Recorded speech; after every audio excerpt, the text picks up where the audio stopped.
In 2016, I started to get really serious with my debt payoff, and I abandoned the idea of investing completely. Making the decision to pay off debt and invest at the same time, or pay off debt and not invest at the same time, all depends on your specific situation and what you feel comfortable doing. There are a couple factors that you can look into that will help you in making your decision. One of the key points that you have to pay attention to is what kind of debt do you have? So there are two sides to the spectrum. Do you have high interest credit card debt and high interest personal loans, or do you have a very low interest debt such as a house or maybe low interest student loans that can't compare to high interest student loans or high interest personal loans or high interest credit cards? Another factor to pay attention to is how old are you? So do you have a lot more time on your hands where if you did make the decision to stop investing and focus on your debt payoff, that after you do pay off your debt, you have more time to hit your investing goals? Or are you a little bit older on the spectrum and don't have much time to stop investing and pay off your debt, and maybe investing and paying off debt at the same time makes more sense to you? That's something very important to pay attention to. The closer you are to retirement, your situation and your decision making may change drastically compared to a 18-year-old person who has a lot more years ahead of them before their retirement. Always remember that you are the only person able to make this decision for yourself. No one else can do it for you. So it's important to weigh out your options and weigh out what your circumstances are at the present moment.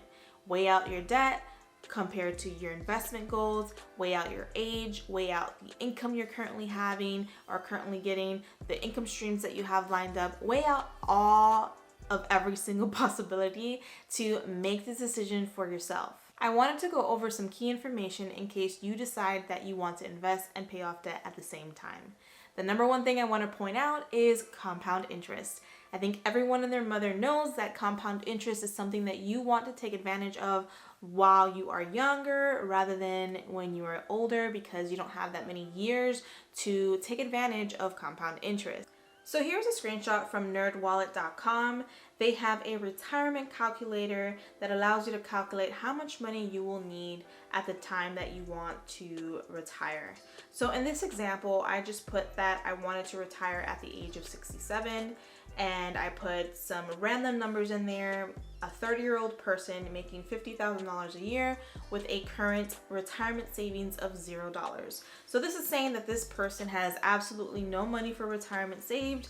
They are starting at the age of 30. How much money will they need, and how much money will they need to save every single month to reach this retirement goal? Now, according to NerdWallet's calculation, this person is going to need $1.59 million in order to survive to the age of 95, spending $2,000 every single month in retirement from the age of 67 to 95.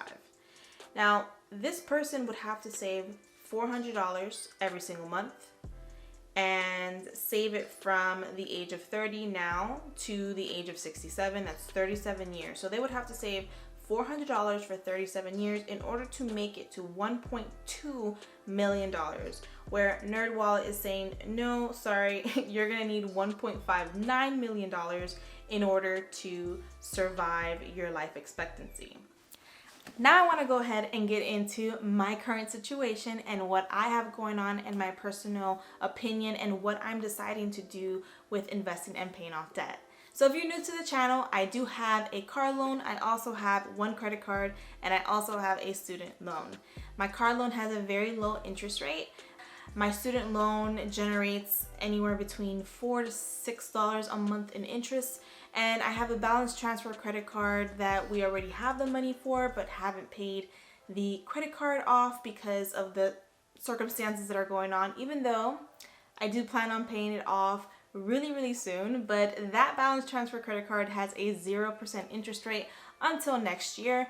If my debt situation was a lot different, whereas I had a lot more high interest debt or owed a lot more money, I would definitely still invest, and that's my personal opinion for my personal circumstance. And the reason for that is because, like I said earlier, I do want to take advantage of compound interest. I don't want to lose out on that. So if that means me investing $100 here, $200 there, then that's what I would do. I wouldn't invest hundreds and hundreds of dollars every single month, because obviously I can use that money to pay off my debt, but I will definitely not stop investing completely just because I want to take advantage of compound interest. There are different ways that you can start investing if that is something that you're interested in. The number one way that I would recommend anyone to start with is the employer match or a 401k. If your company that you work for offers a 401k match, I would definitely recommend that you take advantage of that regardless if you have debt or not. The reason being is because if they have a match, and that's only if they have a match, if they match your 401k contribution, then that's basically free money that your company is giving you. Your 401k is pre-taxed. That means that the amount of money that you put in there will be taxed after you retire and start taking out the money at the age of retirement. If you happen to take out the money before you retire for whatever reason, which we don't want to do that, but if that's what happens, then it'll be taxed at that moment as well. So here's an example of a company match. The previous company I used to work for gave us a 3% match on our 401k contributions. So if we put 3% of our income into the 401k, then the company matched 3% as well, resulting in 6% in the 401k. Now, if I only decided to put 1%, then the company only put 1%. If I put 2%, then they put 2%. And if I decided to put 3%, then they put 3%. So that's free money that is put into your 401k from your employer. A 401k match is something that I tell everyone to take advantage of first. So if you're new to retirement savings contributions, investing 401ks, then this is the first thing that I tell people to look into.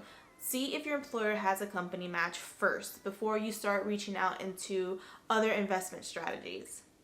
If your employer does not participate in a 401k within their employment benefit package, or you are self-employed, there's other ways that you can go about saving for retirement. You can always do a traditional IRA, a Roth IRA, a SEP IRA for the self-employed. There's so many options out there for you to go ahead and start saving for retirement.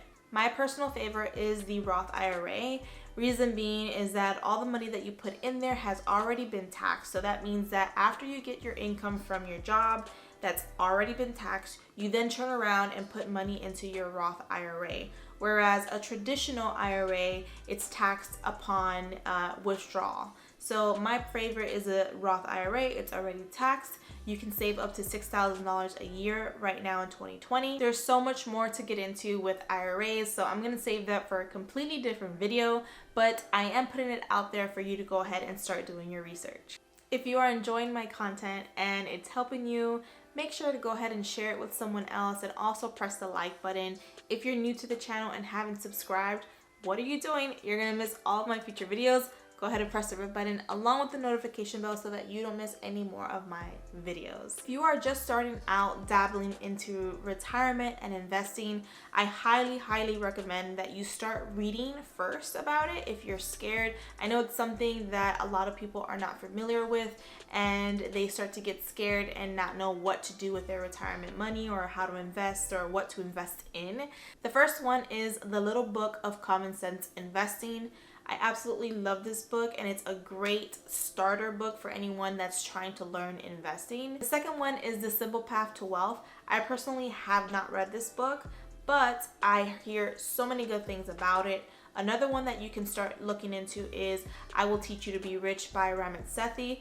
His book is amazing. I love that book, and he has a lot of starter information, beginner information for investing that you can dabble into before you start reading the Little Book of Common Sense Investing and then The Simple Path to Wealth.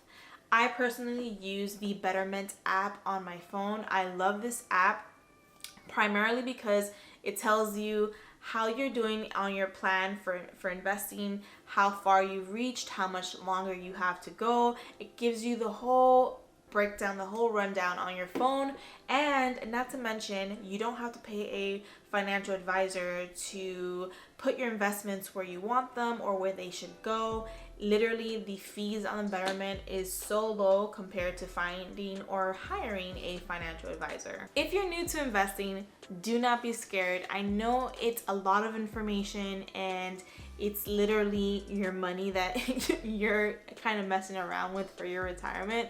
But I promise you, if you start making the little steps to learning how to invest and also trying to invest, you can invest with as little as $50, $100. It doesn't really matter. You don't need thousands of dollars to start investing, and just trying to do it and doing your best at it. No one is perfect, and we are not all Warren Buffetts here. So just try. Don't be scared, and always do your research. Do as much research as you possibly can. I have read so many investing articles, books, blogs, everything, you name it, just so that I can make sure that I learn how to invest, so that when I do retire, I know how much I should have, what I should be doing with the money, etc. This is not taught in schools, so you have to basically teach yourself. I hope this video has shed some light on key pointers to pay attention to when deciding whether or not you want to pay off debt and invest at the same time. If you haven't subscribed already, go ahead and press the red button along with the notification bell so that you don't miss any more of my future videos. Until next time, guys, thank you so much for watching. Bye. Another.